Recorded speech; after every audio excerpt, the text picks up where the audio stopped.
Umum sedia maklum berkenaan pemansuhan ujian pentaksiran tingkatan 3 PT3 mulai tahun ini seperti yang diumumkan oleh Menteri Kanan Pendidikan Datuk Dr. Razi Jidin. Antara yang berpendapat kaedah pembelajaran baru menerusi pentaksiran berasaskan sekolah PBS bagi menggantikan PT3 dilihat lebih inklusif dan menyeluruh dalam menilai potensi sebenar pelajar di peringkat sekolah untuk membina generasi baru yang hebat.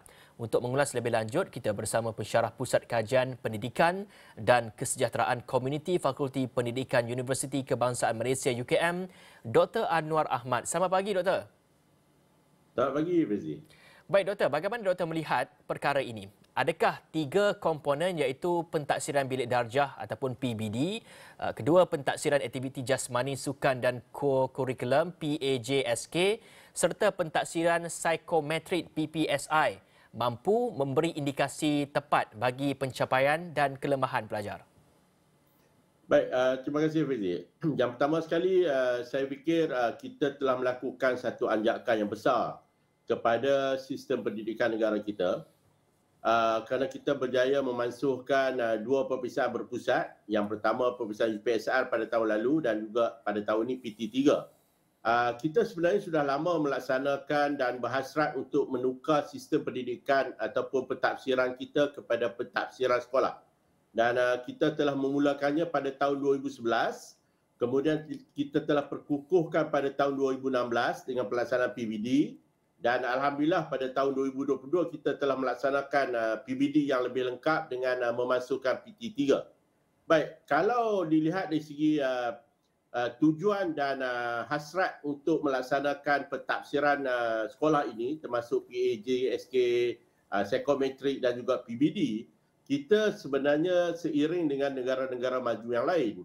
Kerana sebenarnya di Eropah, di negara-negara Nordik, mereka telah lama melaksanakan sistem pentadbiran sekolah ini dan Alhamdulillah berdasarkan kajian-kajian yang telah kita teliti, kita dapati pelaksanaan pentadbiran sekolah di negara mereka berjalan dengan baik. Malah kita dapat lihat bagaimana anak-anak mereka melalui perkembangan pembelajaran yang menarik dan ini membuatkan kita yakin bahawa pelaksanaan pentadbiran sekolah ini akan juga berjaya di negara kita dengan memenuhi beberapa syarat yang mungkin kita akan jelaskan nanti. Tapi buat masa ini kita sebenarnya berada di atas landasan yang betul apabila memasukkan PT3 dan juga melaksanakan PBD. Mungkin isunya adalah isu pelaksanaan yang kita akan bincangkan. Ya, untuk melaksanakan pentaksiran berasaskan sekolah PBS yang berkesan dan baik, tidakkah bilangan murid di dalam satu bilik darjah itu mungkin perlu dikurangkan antara 20 hingga 25 murid untuk seorang guru? Kerana jika murid kalau kita lihat terlalu ramai, mungkin agak sukar untuk guru ini membuat pemerhatian dan juga membuat pemantauan kepada murid-murid itu sendiri. Betul, Wizi. Kalau kita membaca buku panduan pelaksanaan pentafsiran bilik darjah, kita akan dapati bahawa guru-guru harus bersedia untuk melakukan pentafsiran sebelum, semasa dan selepas sesuatu pengajaran berjalan. Jadi ini menyebabkan guru-guru memerlukan masa yang banyak dan ketelitian mereka melakukan pentafsiran pada setiap orang murid. Sebab PBD ini adalah satu kaedah pentafsiran bukan bersifat masa ataupun melihat keseluruhan bilik darjah tetapi melihat setiap individu pelajar. Guru harus membuat pemerhatian, peregodan dan juga melakukan intervensi kepada pelajar-pelajar mereka secara individu dan secara berterusan. Jadi seperti yang Fizi sebut tadi, kalau bilik darjah kita mempunyai bilangan pelajar yang ramai, topik yang berat ataupun padat, sukar untuk kita sebenarnya melakukan pentafsiran yang baik dan berkesan. Kita masih boleh melakukan pentafsiran itu tetapi keberkesanan pentafsiran itu akan rendah. Dan apa yang berlaku kemudiannya adalah kita tidak dapat mengukur tahap sebenar keupayaan murid-murid kita kerana guru tidak ada kemampuan untuk melakukan pentafsiran yang tepat, yang jitu dan benar-benar mengukur keupayaan pelajar kita sebab murid yang terlalu ramai dalam bilik darjah. Doktor, saya pasti doktor juga telah pun menjalankan kajian ataupun melihat kepada contoh-contoh negara lain yang sudah pun melaksanakan seperti apa yang kita laksanakan pada ketika ini. Jadi kita nak memberikan kefahaman kepada ibu bapa di luar sana dan juga kita nak memberikan mereka mungkin sedikit penjelasan bahawasanya PBS ini ataupun pentaksiran berdasarkan sekolah ini adalah satu kaedah yang baik terutama dalam sistem pelajaran kita. Betul. PBS ini adalah kaedah yang lebih baik berbanding dengan kaedah berpusat ataupun peperiksaan.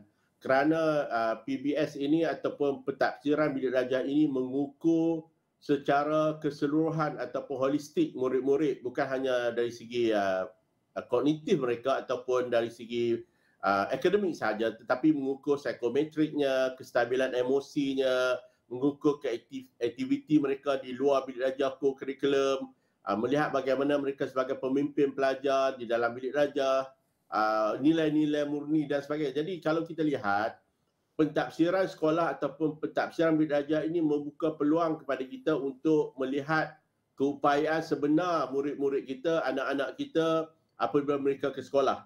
Tetapi kita berhadapan dengan cabaran. Untuk melaksanakan pentafsiran sekolah yang baik, kita perlu mempunyai beberapa prasyarat.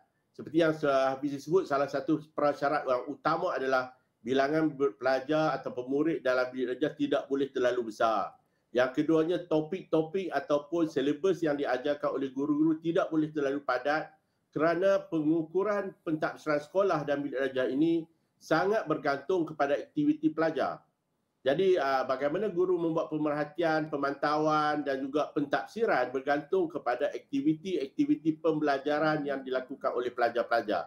Jadi kalau kita dapati topik ataupun silibus yang sangat padat menyebabkan guru-guru tidak mempunyai masa yang cukup untuk melakukan aktiviti dalam bilik darjah ataupun luar bilik darjah, maka pentafsiran itu tidak akan menunjukkan ukuran yang sebenar tentang keupayaan murid-murid kita. Jadi saya fikir ibu bapa harus melihat secara positif perubahan ini, melihat bahawa pentafsiran sekolah ataupun pentafsiran bilik darjah ini adalah sesuatu yang baik untuk anak-anak kita, dan kita mengharapkan ibu bapa lebih memberi komitmen kepada sistem pendidikan dengan memantau anak-anak di rumah.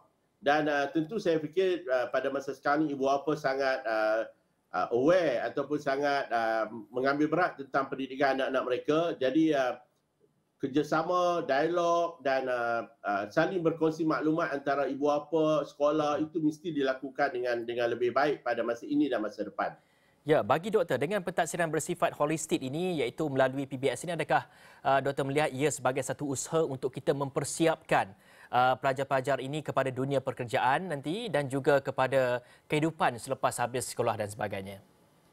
Ya, kalau kita benar-benar melaksanakan pentafsiran sekolah dengan efisien, dengan berkesan, dengan begitu tepat dan juga mengikut prinsip-prinsip pentafsiran yang seperti yang kita bincangkan tadi, saya yakin kita dapat meningkatkan dan menghasilkan murid-murid yang berkualiti tinggi selari dengan matlamat pendidikan negara. Tetapi satu-satunya perkara yang membimbangkan saya adalah sejauh mana pelaksanaan PBS dan juga PBD ini, pentafsiran bilik darjah ini dapat berkesan jika KPM tidak melakukan perubahan kepada struktur sistem pendidikan negara dari segi saiz bilik darjah, dari segi topik, kurikulum yang padat, dari segi kemahiran guru melaksanakan pentafsiran dan sebagainya. Jika kita tidak melakukan perubahan struktur ini tetapi melaksanakan PBD, saya bimbang pelaksanaan PBD dan pentafsiran sekolah ini akan tidak menunjukkan kesan yang baik dan sebenarnya ia akan merugikan anak-anak kita kerana kita tidak mampu mengukur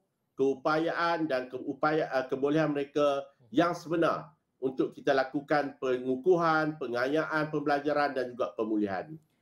Baik, terima kasih Dr. Anwar Ahmad, merupakan pensyarah Pusat Kajian Pendidikan dan Kesejahteraan Komuniti Fakulti Pendidikan UKM, atas perincian sebentar tadi.